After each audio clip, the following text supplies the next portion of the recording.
secili njeri e njeh sa është vetën e vet, sa është i devotshëm me Allahun azza wa jall. Çdo person e din çka ka me gjetë. Ndërsa për këta që e bajnë, është mirë që me hek sharrin për kësaj dynjos sa më shpejt. E i miri nxiton ka qef mu taku me Allahun subhanahu wa taala, dhe kushdo që ka qef mu taku me Allahun azza wa jall, edhe Allahu ka qef mu taku me ta.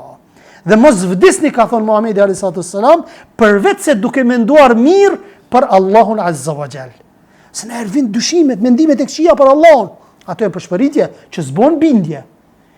Mirë po duhet me pas mendim të mirë për Allahun azza wa jall. Të vjen një problem, një sprov, një bela, mos ki mendim të keq për Allahun. Çdo herë akuzoj vetveten tënde. Çdo herë thuj, unë jam ai që çto sprova po m'vin mu. E tjetri le të thot sa pedoj ka Allah azza wa jall fillon vllon që pe sprovon shumë. Me gjërat e dynjos, sepse sprova e ngrit Allah azza wa jall me sprova. I falen gjunat. Na gjunat çdo ditë po bëjmë.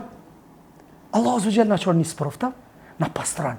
Dhe nëse ki sprova, dije që Allah azza wa jall nuk të ka harru. Sahabët kur nuk kanë pas sprova, jenë friksu, si kur i ka harru Allah azza wa jall. Apo disa prej sahabeve, që kanë thonë?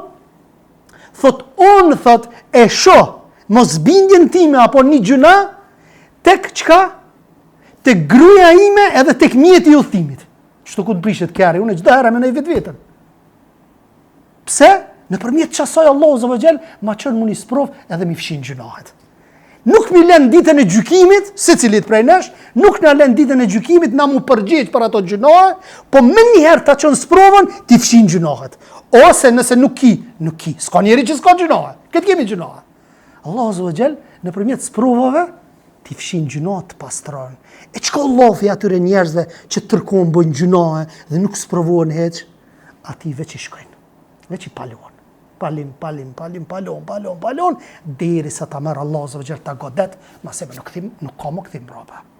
Kështu që çdo sprovë që është, pranoje me mirësi, mënyrën më të mirë, sepse ke ngritje gradash tek Allah subhanahu wa taala. Nëse mirë që njeriu që ka sprova shumë është i keq, i bie që pejgambert e Allahut janë të këqij atëherë.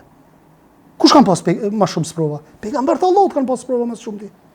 Pastaj njerëzit më të sinqert, mas pejgamberëve kështu me radhë. Andaj sprova njeriu e pastron, e sidomos njeriu kur është i qëndrueshëm fe, i vjen sprova, e qëndron, e merr siç është, ka shpërblim tek Allahu azza wa jall.